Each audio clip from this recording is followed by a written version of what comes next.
কি চেহারাই তোমার হয়েছে ঠাকুরপো। আর চেহারা,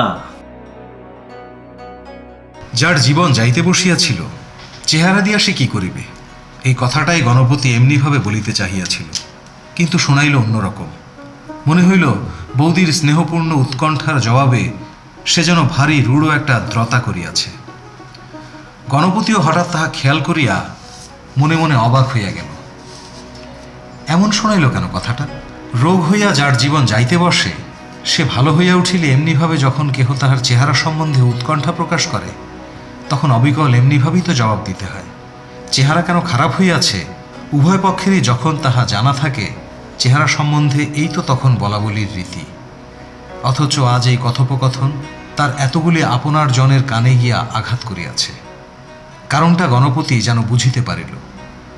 রোগে যে রোগা হয়, চেহারা খারাপ হওয়ার অধিকার তাহার আছে, সেটা তার দোষ নয়।